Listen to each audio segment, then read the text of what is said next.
Vários cientistas já afirmam que a varíola de macaco não pode mais ser contida. E a OMS declarou estado de saúde de emergência de interesse internacional.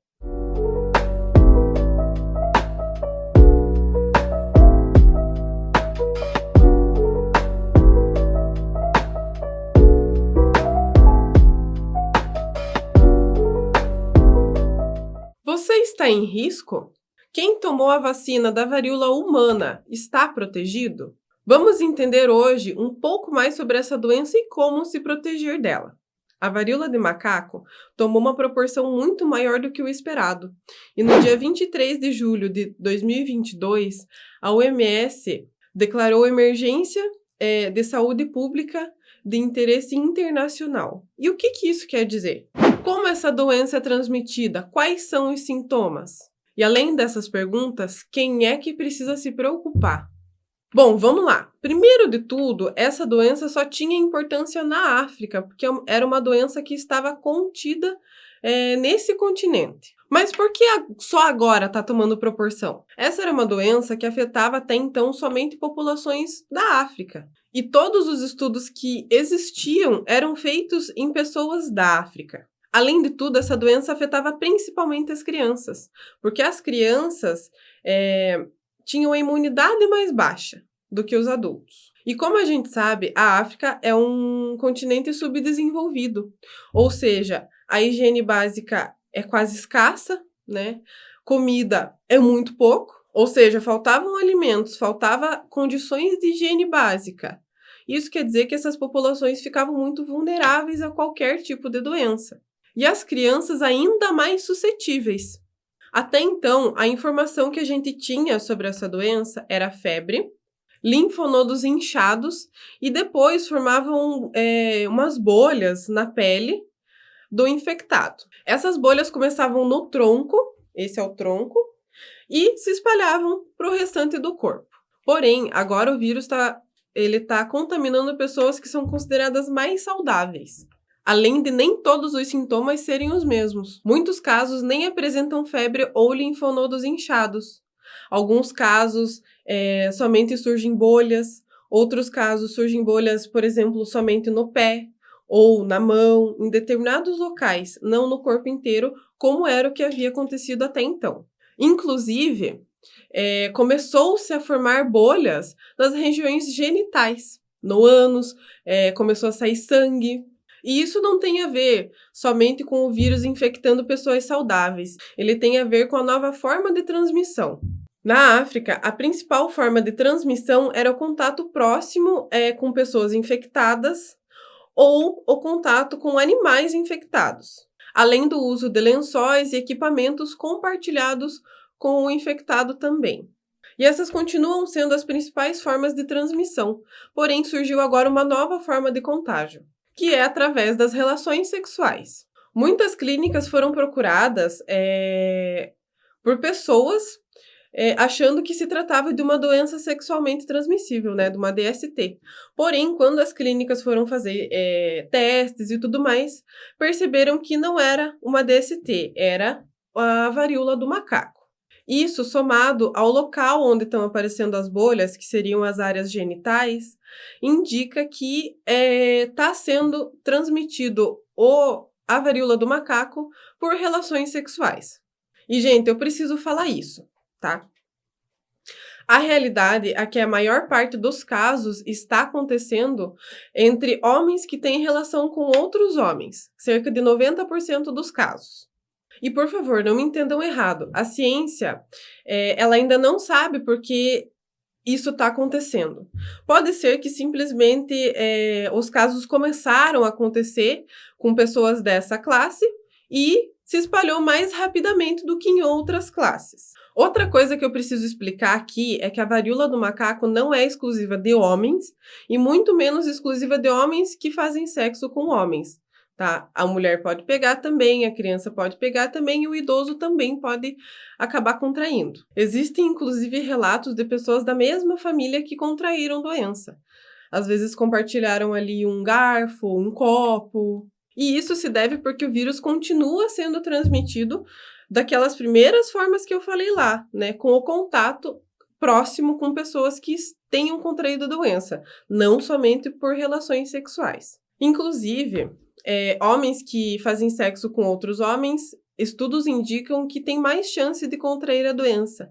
Isso porque eles têm mais de um parceiro e ninguém fala sobre o assunto com eles. Tanto é que hoje eles estão sendo contemplados em muitos lugares, né? Por exemplo, nos Estados Unidos, a serem os primeiros a receberem a vacina contra a varíola do macaco. Por esse motivo, eles são os mais vulneráveis hoje.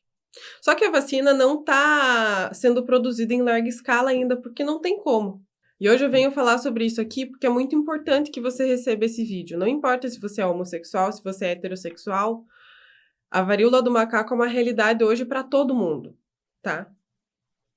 E eu vou continuar repetindo aqui. A forma de transmissão não é simplesmente por relações sexuais. Pode ser que o seu pai, a sua mãe, os seus próprios filhos acabem contraindo a doença e passem sem nem saber para você. E é por isso que a OMS continua preocupada com essa doença.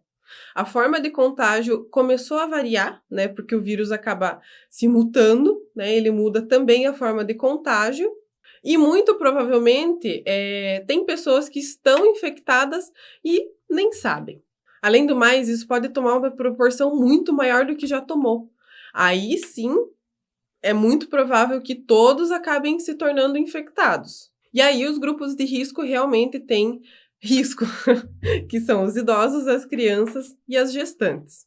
Uma série de cientistas afirmam que a OMS demorou demais para tomar uma posição sobre o assunto e que agora a varíola do macaco provavelmente já não pode mais ser contida pelo baixo nível de vacina que pode ser produzido e o alto nível de contágio. Mas agora que a gente sabe que qualquer um de nós pode contrair a doença, como é que a gente vai se proteger? Bom, o primeiro passo é não ter contato com pessoas infectadas. E para você não ter contato, primeiro você precisa saber quais são os sintomas, né? Vamos lá. Como eu falei agora há pouco, nem todos os casos estão apresentando febre e linfonodos inchados. Mas as bolhas estão aparecendo em determinados locais do corpo. É claro que se aparecerem todos esses sintomas, é muito provável que a pessoa tenha se contaminado, tá? Aí procura um médico e tudo mais, para ver se é realmente esse caso. Agora vamos para alguns sintomas que sozinhos não têm muita importância, mas que juntos podem significar a varíola do macaco. As fotos que eu vou mostrar aqui, eu tirei do vídeo de um canal chamado Olá Ciência, onde o Lucas Anandrés pegou um artigo que foi publicado. Eu vou deixar aqui também o link do artigo para vocês verem. Eu não vou colocar todas as fotos do artigo, porque o artigo tem foto de genitália também e eu não posso postar isso aqui, tá? A pessoa 1 começou com uma lesão no fundo da garganta e 3 dias depois apresentou manchas pelo corpo. Com 21 dias, as manchas no corpo se resolveram, mas a lesão na garganta continuou. Esse rapaz teve febre e cansaço 7 dias após ter relações sexuais com o infectado. E no 8º dia, apresentou uma bolha no pé e no dedo. E só isso. Essas fotos são desse rapaz, onde a bolha se desenvolve, estoura e cicatriza.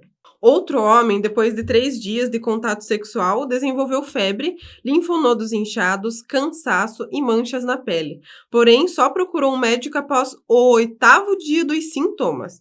Ele foi hospitalizado e só 14 dias após o contato sexual foi que ele descobriu que as manchas na pele, dor no ânus e uma bolha no pé eram varíola do macaco. E o que eu quero dizer com isso, mostrando essas fotos? Eu quero mostrar para vocês que é um pouquinho difícil identificar os casos de varíola do macaco.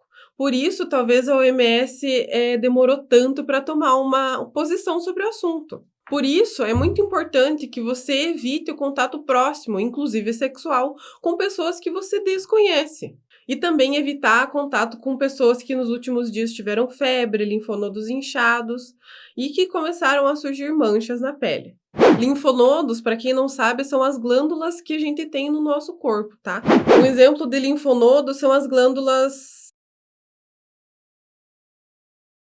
Sobre a contaminação por superfícies, né, que é o que estava acontecendo na Covid-19, eu encontrei somente um artigo lá da Alemanha, dizendo que um hospital que estava tratando casos de varíola de macaco acabou contaminando as superfícies, tá? Mas também já foi um caso controlado, e só aconteceu porque realmente estavam sendo tratadas as pessoas dentro daquele cômodo. Talvez mais para frente realmente aconteça que as superfícies também estejam contaminadas e a gente volte a ter uma nova pandemia, mas isso é uma conversa para o futuro porque a gente ainda não sabe o que vai acontecer daqui para frente. É claro que a situação muda caso você tenha um infectado dentro da sua casa. Aí é bem importante você continuar usando os EPIs, né, os equipamentos de proteção individual, máscara, luvas, não abraçar a pessoa que está contaminada. A hora que você for fazer, entregar comida, esse tipo de coisa, entrega sempre com uma luva, né? Deixa uma luva do lado da cama dessa pessoa, não entra no cômodo, tá? Deixa lá, deixa a pessoa lá, ela tem que ficar em isolamento, para você também não acabar contraindo a doença. E sobre a vacina, se você nasceu antes de 1971, você provavelmente tomou uma vacina da varíola, né? Que protegia contra a varíola humana, que acaba também servindo contra a varíola de macaco. Porém, se você nasceu depois de 1971, você não tomou essa vacina. Isso quer dizer que você não tem imunidade contra a varíola do macaco. Não importa se você é homem ou se você é mulher, criança ou idoso. Mas já existe vacina, correto? Sim, existe vacina. Uma empresa norueguesa chamada Bavarian Nordic criou uma vacina chamada Imvanex, que é uma vacina segura e eficaz que protege contra a varíola humana e a de macaco.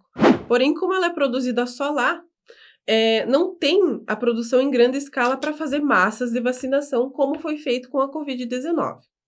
Aqui no Brasil, o governo resolveu adotar a mesma política que adotaram com a Covid-19, vacinar primeiro os profissionais da saúde e quem tem contato direto com a doença, diferente dos Estados Unidos, que decidiu primeiro vacinar os homens que mantinham uma relação sexual com outros homens. Ai, mas e por que não é produzido em grande escala, né?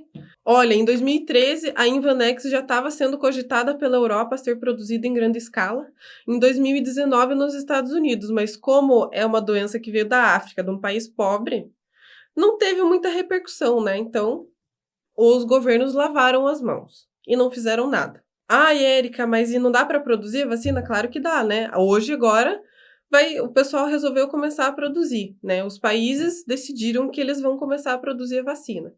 Claro que se já tivesse lá em 2013 ou 2019 começado a produzir, hoje a gente não estaria tão alarmado, né? E a OMS não estaria tão preocupada, porque aí já teria sido iniciada uma campanha de vacinação, né? As pessoas já teriam ido se vacinar e não aconteceria o que está acontecendo agora. Ó, eu falei ali que os Estados Unidos vai vacinar primeiro os homens, né, que contêm relações com outros homens, e o Brasil vai vacinar os profissionais da saúde. Eu não concordo com a decisão do Brasil de vacinar primeiro os profissionais da saúde, até porque se você contém o contágio antes dele chegar no hospital, não precisa tanto assim dos médicos, né? Eles vão atender os casos mais graves e não vai acontecer aquela falha no sistema de saúde como aconteceu na Covid-19.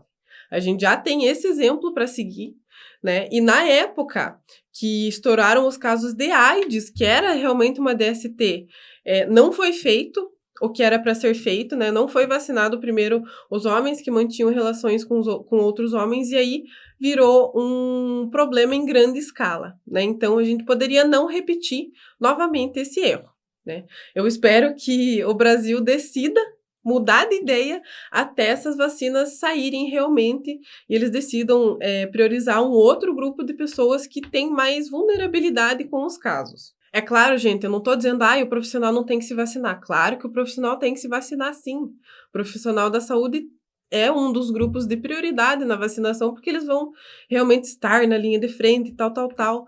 Mas os homens em vulnerabilidade também devem ser vacinados e eles não deveriam ser excluídos do grupo, sabe? De repente, poderia fazer uma estimativa, né, da quantia de pessoas que tem no Brasil, que podem ser vacinadas já nessa primeira leva, né? Lá nos Estados Unidos, por exemplo, eles vão vacinar, a primeira leva de vacina vai vacinar 1,25 milhões de pessoas.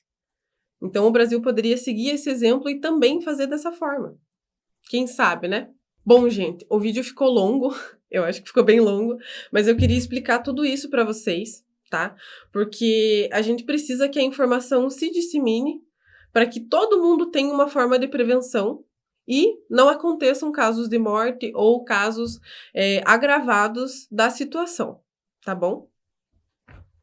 Um beijão e até mais!